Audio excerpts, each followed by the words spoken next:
Bom dia, sétimo ano! Todo mundo tá bem? Como é que vocês estão?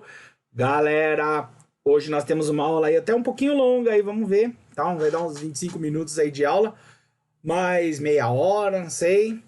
Seguinte, hoje nós vamos falar de campo e cidade. Vamos começar falando a introdução do que é o campo, do que é a cidade. Depois a gente vai ficar estudando só o campo. E aí depois nas próximas aulas a gente vê a cidade. Tá legal? Alguns problemas do campo, como que tá o campo brasileiro, como que funciona, tal, e aí a gente vai fazendo aí nossos estudos, tá bom? Peguem os livros, peguem os cadernos, peguem as canetas. Caneta, aqui tem caneta com boneca, tenho caneta com flor, pego os marca-textos, as réguas, porque a aula vai ser longa. Mas antes da gente começar a nossa aula, vem aí a vinheta que tá fazendo mais sucesso do que as músicas da Lady Gaga.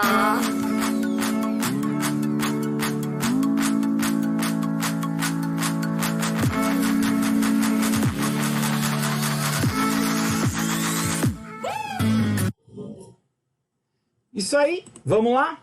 Vamos começar? Ver o que a gente tem para falar hoje? Vamos pegar aqui nossa apostila Campo e Cidade no Brasil. Campo e Cidade no Brasil. Galera, nós vamos ver um pouquinho sobre o que é o espaço rural e o espaço urbano. Primeira coisa para a gente começar. Já marca aí, pode marcar no caderno bonitinho, deixa lá, ó. Anota aí, espaço rural. Primeira coisa, o espaço rural compreende as áreas de fazenda, sítios e chácaras, tá?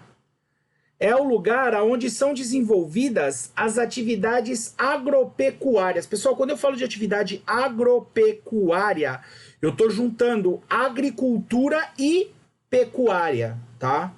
Então eu estou juntando duas palavras, tá? Eu estou juntando a produção de alimentos com a criação de animais, tá bom? Essas duas coisas acontecem no campo, tá? E o extrativismo fazem parte desse espaço, tá? Também fazem parte desse espaço as áreas de vegetação nativa, como a floresta. A floresta amazônica lá, tá? As matas, as florestas são consideradas espaço rural, beleza? Depois, a gente tem um pouquinho do espaço urbano. Então esse é o espaço rural. O espaço urbano, galera, é o espaço, tá, que vai ter a maior concentração de construções, casas, prédios, tá? Ele coloca aqui outros estabelecimentos e também abriga grande parte das atividades comerciais, industriais e a prestação de serviço. São onde vai estar os hospitais, os postos de saúde, as escolas, tá bom? Não que no campo não tenha, mas aqui eles estão concentrados num único local. Tá? Então essa é a diferença do espaço rural para o espaço urbano. Pode marcar bonitinho aí no caderno espaço rural, aí espaço urbano, marca lá direitinho, grifa no livro aqui para vocês não esquecerem. Pode marcar, vai cair na prova, galera, não tem jeito, tá? Vai cair na prova. O espaço geográfico brasileiro é composto de áreas rurais e urbanas, com características bem diferentes entre si. Então, quais são essas características? Olha só essa foto. Aqui é o campo e aqui é a cidade, ó. Tá? Gente, só algumas coisas que eu quero chamar a atenção, ó. Olha a diferença do céu aqui para o céu aqui, tá? Muito mais escuro, muito mais pesado. A cidade é muito mais pesada do que o campo, certo? As atividades econômicas feitas no campo e na cidade estão interligadas. O texto ele fala muito disso. É muito importante isso. Por que ele coloca essa situação? Tá? Ele vai falar o seguinte: por que tem essa interligação? Porque o campo depende da cidade e a cidade depende do campo. Não adianta você falar, professor, eu moro na cidade, a cidade é melhor. Não, não adianta. Tá? Se você morasse na cidade e não tivesse o campo, você ia comer o quê? Ah, professor, eu ia comer tudo que é industrializado, eu ia comer queijo. Queijo vai do leite. O leite vem da vaca. A vaca tá no campo. Não, eu ia comer só ervilha que vem em lata. A ervilha, ela é natural. Eu ia comer massa de tomate com macarrão. Macarrão vem da farinha que vem do trigo que é plantado. Então, todos os alimentos que a gente consome, tudo vem do espaço rural, tá? Mesma coisa o campo. O campo ele precisa de maquinário, ele precisa de sementes evoluídas, né? Sementes geneticamente modificadas, ele precisa de veneno para jogar nas plantas e tudo isso é feito na cidade. Ele precisa de trator, tá? Já falei trator? Acho que eu já tinha falado, né? Tô ficando doido. Bom, então aqui, ó, fala que é interligada. A cidade depende do que é produzido do campo. E o campo, por sua vez, depende do que é produzido na cidade. São produzidos alimentos para a população que vive nas cidades, assim como a matéria-prima para as indústrias. Tá? Algodão é produzido no campo e é usado para fazer roupa. Tá? Produtos industrializados originados na cidade, como defensivos agrícolas, colhedeiras, tratores, são necessários no campo, assim como os serviços prestados por bancos, hospitais, geralmente sediados nas áreas urbanas. Tá? Então, banco, hospital, tá lá na cidade. Às vezes, quando eu vou na casa da minha tia mora num sítiozinho, né? Aí ela fala assim, ô André, pega o carro aí, vamos lá na cidade. Eu acho engraçado, né? Por quê? Porque ela tá no espaço rural mesmo. E aí a gente tem que pegar o carro para ir na cidade. A cidade é a cidade vizinha, a cidade importante. É o centro, o núcleo da cidade, tá? Gente, agora nós vamos esquecer um pouco a cidade. Tá? Nós vamos esquecer um pouco a cidade. O que a gente precisava falar da cidade era isso. Nós vamos voltar a falar da cidade nas próximas aulas. Mas agora a gente vai dar uma esquecida na cidade e a gente vai ficar aqui somente com o campo. Tá? A única coisa que a gente precisa saber é o que é o espaço urbano e como ele se relaciona, né? Um depende do outro, outro depende do um. Ponto. Cidade nós vamos ver daqui a pouco, tá? Nas próximas aulas. Vamos ver o campo hoje. Então vamos para o campo. O espaço rural. A agropecuária constitui uma atividade econômica muito importante para o Brasil. Em 2015, galera, 276 milhões de hectares brasileiros eram ocupados pela agricultura. Então, olha só como que ficou dividido isso, tá? Gente, esse aqui, ó, é o uso da terra no espaço rural. Desse uso da terra, mais da metade da terra brasileira, ela não pode ser utilizada. Por que ela não pode ser utilizada?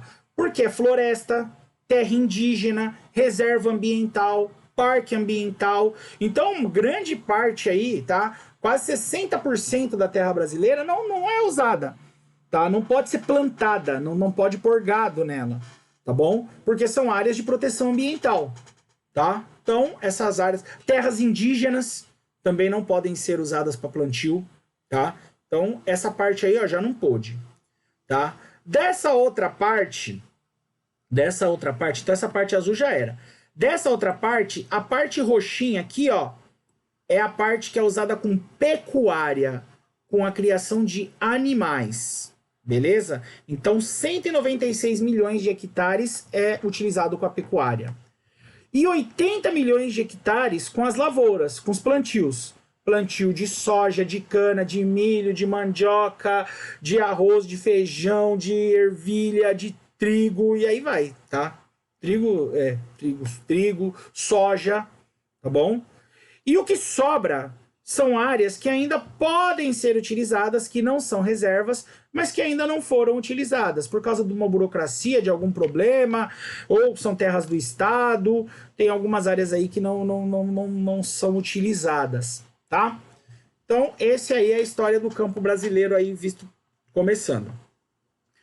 Primeiro assunto que a gente vai falar do campo é a sua modernização. O que é a questão da modernização?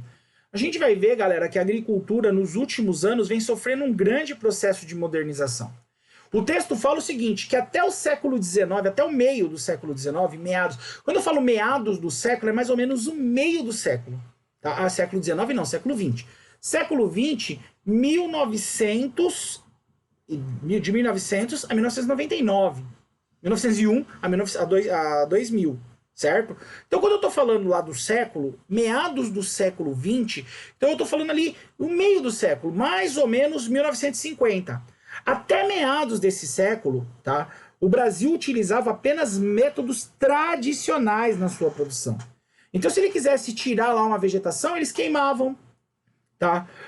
Carpiam, vinha com a foice, era o trabalhador que tinha que ir fazendo esse processo, tá? Ou aravam a terra, preparavam a terra com tração animal. Com tração animal, certo? Agora, não tinha a utilização de fertilizantes, de adubos, nem de grandes máquinas modernas. Gente, mas depois da década de 70, depois de 1970, mais aqui agora também, né? 80, 90, a tecnologia veio tomando conta. E aí, começou isso na década de 70, a melhoria dos tratores, né?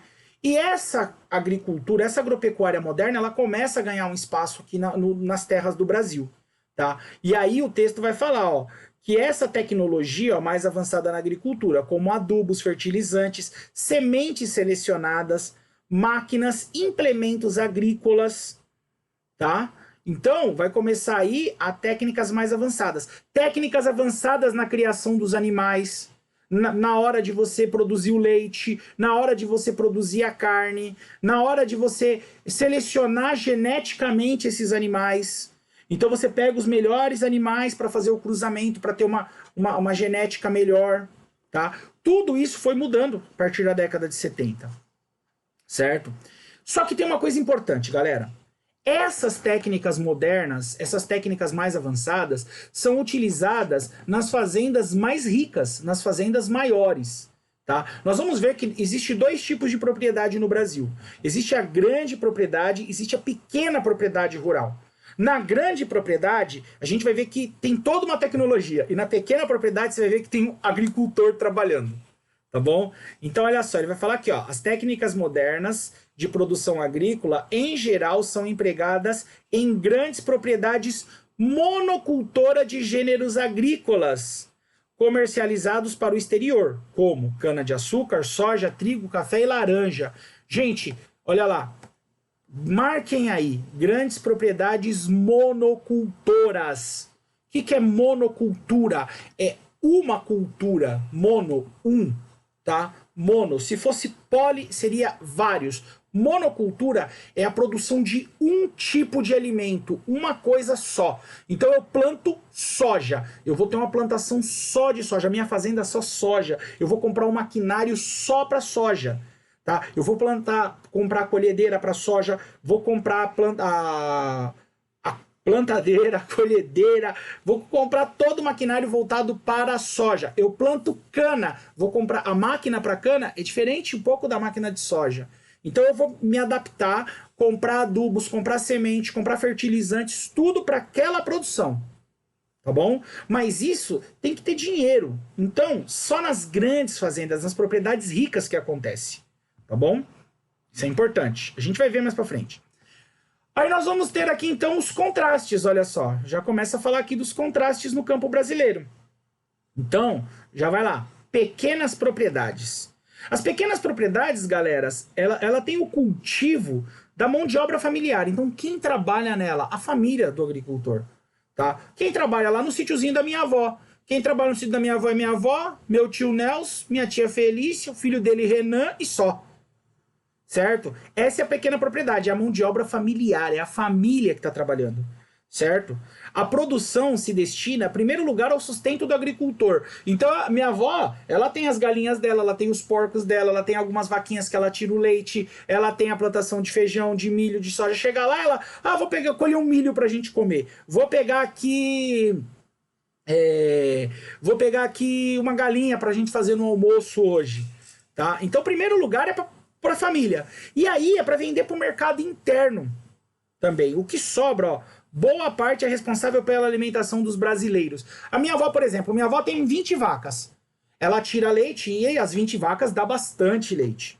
Então minha avó tira um pouco do leite para ela, faz queijo, faz algumas coisas, e o restante do leite ela vende para o laticínio. Então passa um caminhão toda manhã, meu tio tira o leite 5, 7 horas da manhã passa o caminhão. O caminhão pega esse leite e leva para o laticínio. No laticínio é feito queijo, manteiga, requeijão, que é o que chega na cidade.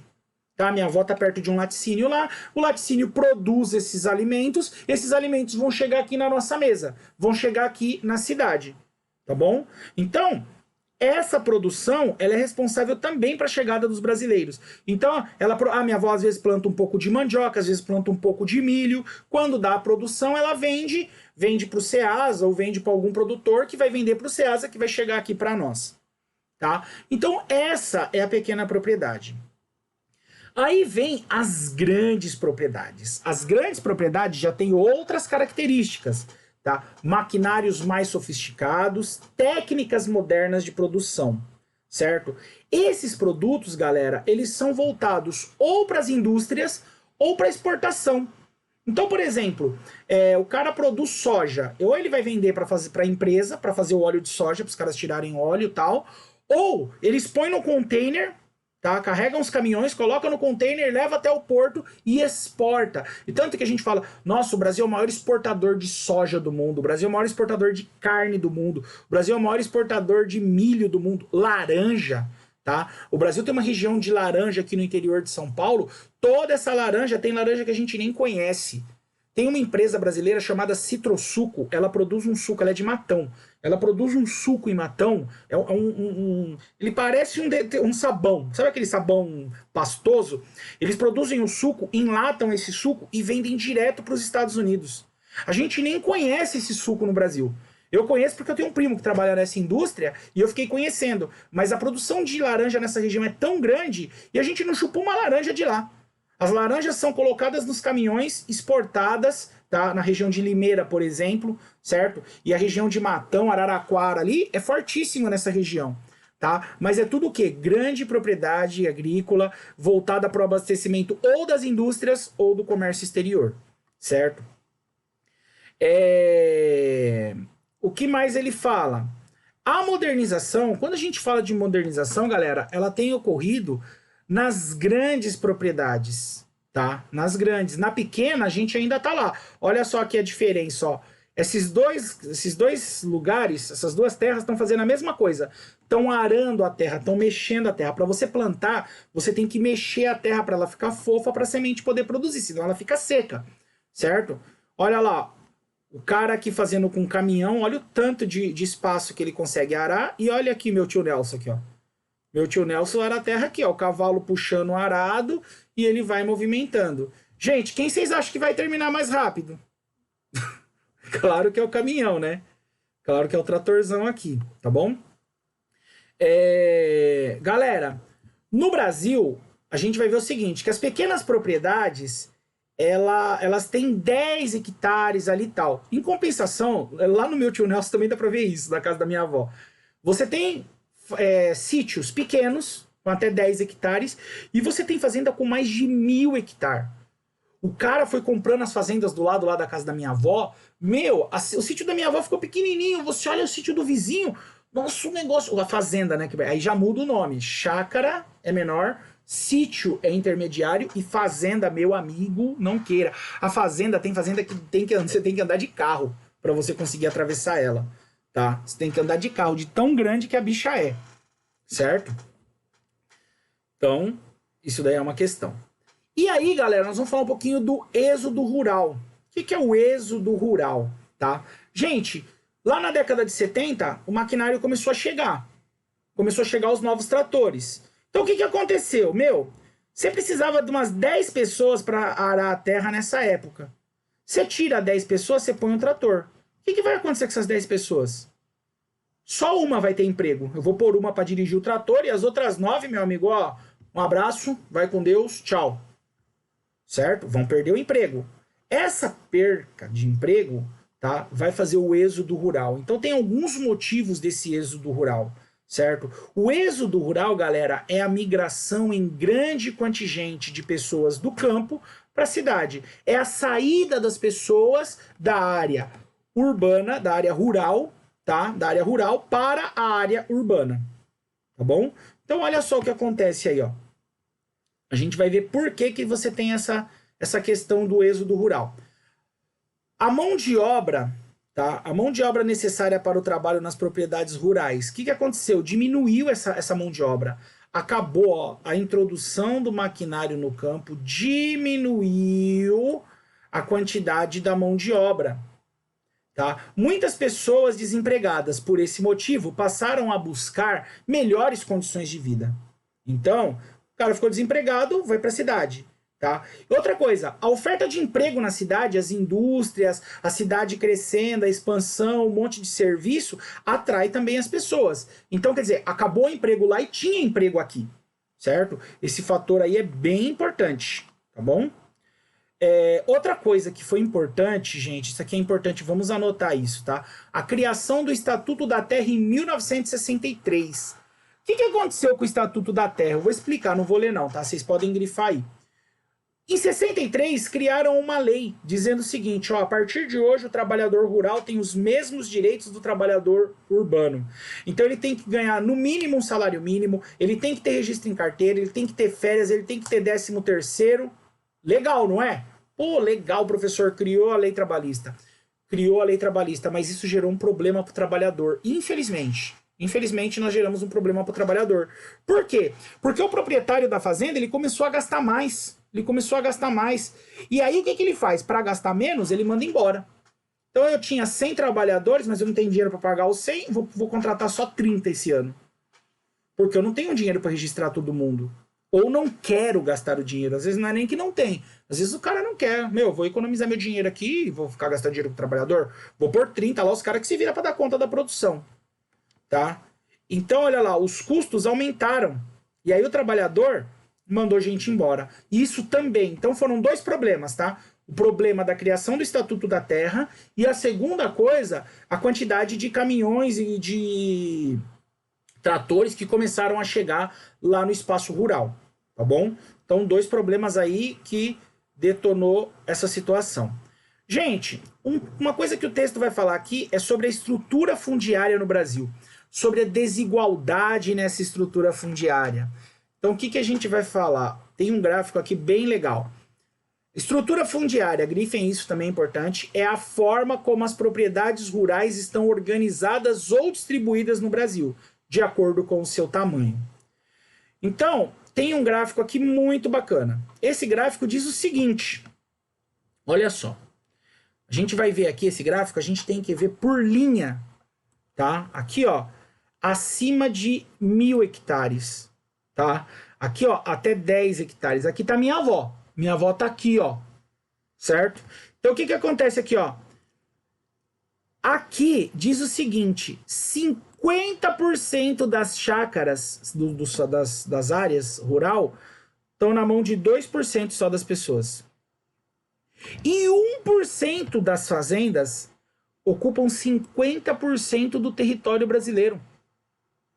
1% das fazendas ocupam quase metade de todo o território do Brasil. Certo? Enquanto metade das pessoas que plantam no campo, tem só 2% das terras do país. Então olha como isso é mal distribuído. Gente, tem fazendas que é tão grande que chega a ser maior que alguns países. Tá? De tão grande que é o território da fazenda. Ele ocupa muito espaço. E outra, dessas fazendas, nem todas são tão produtivas. Algumas o cara comprou, ele põe algumas cabeças de gado lá para dizer que tem alguma coisa, e ele não produz. São terras improdutivas. E aí nós vamos ter um problema, certo? Por conta dessa divisão, ó, eu marquei aqui algumas coisas para vocês gravarem, mas eu já expliquei, tá? Já expliquei essa situação aqui. Outra coisa... Eu não falei pra vocês que o vizinho lá tem uma fazenda grande do lado da minha avó? O cara tá comprando todo mundo. E ele vai comprando os pequenos. Ele foi comprando. Ele comprou um sítio, comprou 2, comprou 3, comprou 10, comprou 1.000. Foi comprando. E agora ele tá chegando perto da minha avó. Daqui uns dias ele vai chegar lá na minha avó. Vai chegar na minha avó e falar assim, aí, dona Francisca e seu Nelson, quanto vocês querem na terra dos 6 aí? Meu tio não é bobo, vai falar tanto. Vai pegar e vai vender e vai vir pra cidade. Então isso é um dos motivos também que as pessoas estão vendendo a terra, tá, para vir para a cidade. Outra coisa também é que as pessoas têm dívidas. Hoje uma propriedade no Brasil ela não dá muito lucro. Você tem que comprar adubo, você tem que comprar semente, você tem que comprar grão, você tem que criar animal. E outra, a produção demora. Tem produtos que demoram 4 meses para ficar pronto. Aí você vende o produto, guarda o dinheiro, mas aí você tem que produzir de novo, comer, beber. Então, às vezes, você vai e faz uma dívida no banco, pega um empréstimo, faz uma coisa, faz outra, dali a pouco, para pagar a dívida, você tem que vender a terra. Tá? Então, o campo brasileiro também apresenta esses contrastes, também apresenta esse problema. Tá? O texto aqui apresenta uma coisa interessante que eu queria falar para vocês, que é assim, ó. Nos Estados Unidos, tá? 1 hectare de terra, ele produz 11 toneladas de milho. No Brasil, 1 hectare de terra produz 4 toneladas. Então, qual é essa diferença? Qual é o problema aqui? Por que os Estados Unidos produzem mais milho do que o Brasil? Por causa da tecnologia, tá? A tecnologia que é utilizada, ela gera uma produção maior, certo? Olha lá uma máquina, galera. Olha esse trator que bacana. Ó. Ele tá tirando o milho e ele já vai, ó, separando o milho e jogando para cima do caminhão. Tá vendo aqui que legal? Tá? É uma colhedeira. Certinho? Gente, essa questão da concentração fundiária, ela vai gerar um problema de conflito. Por quê? Porque poucas pessoas são donas de muita terra, tá? E aí a terra tá mal dividida. A terra tá mal dividida. Então o que começa a acontecer, tá? Essa concentração fundiária faz com que as terras fiquem caras, faz com que a terra tenha um valor muito grande e aí começa a ter briga. Porque, você tem uma fazenda, o cara não tem, ele quer uma fazenda, ele vai e invade a sua fazenda. Você vai deixar? Gera um conflito. E esse conflito vai gerar o conflito sobre a terra no Brasil. Tá? Para alguns estudiosos, para algumas pessoas, eles falam que é importante se fazer no Brasil uma coisa chamada reforma agrária. O que é uma reforma agrária? É você pegar as terras e fazer uma divisão mais justa. Falar, olha, seu terreno é muito grande, não pode mais ter terreno desse tamanho. Então os terrenos vão chegar no mínimo aqui. E aí você pega esses terrenos e distribui para pessoas que querem plantar, que querem produzir na terra, mas que não têm condições de comprar. Então eles pegam e querem dividir. Essa divisão a gente vai chamar de reforma agrária, tá bom? Essa questão a gente vai chamar de reforma agrária. Tá aqui no texto, ó. Modificaria a estrutura fundiária no Brasil e promoveria uma melhor distribuição das terras. Só que tem um problema. Tem um problema que o cara que tem terra, ele é rico. Ele não quer ceder as terras dele. E esses caras ricos, geralmente, eles têm influência política. Eles são deputados ou eles têm amigos deputados e aí eles acabam brigando e impedindo que as leis não sejam aprovadas. E aí vai gerando alguns conflitos. Por quê? Porque quem quer terra invade, quem tem terra quer tirar quem não tem na força, tá? E olha só, em 2016, nós tínhamos essa situação aqui pelos conflitos da terra no Brasil. Olha só, Roraima, tá? Olha a quantidade de conflitos. Até no estado de São Paulo, aqui no interior, nós tivemos problema de conflitos. Então, olha quantos conflitos aqui, ó, pela terra ao longo aqui, ó, Minas, ó, tá vendo, ó, Maranhão, tá? No Brasil inteiro nós temos problemas de conflitos por terra, certo? Gente, por hoje o que eu tinha para falar para vocês era isso, tá bom? Espero que vocês tenham gostado aí da nossa aula, espero que vocês tenham entendido. Isso aí é uma característica aí do pouco do campo que a gente fez.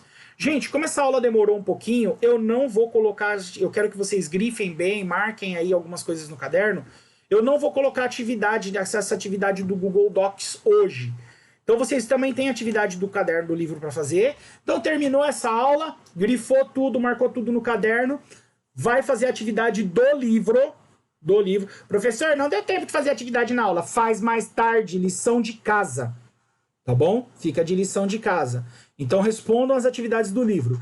Na próxima aula nossa, tá? Na próxima aula nossa, aí eu vou pôr lá algumas perguntas para vocês responderem. E aí vai ser então aula capítulo 4, aula 1, atividades na próxima aula. Belezinha, galera? Essa vai ser a nossa semana. Essa videoaula e as atividades na próxima aula. Tá bom? Grande abraço para vocês. Boa semana. Fiquem com Deus. Tá bom? Tchau, tchau, galera.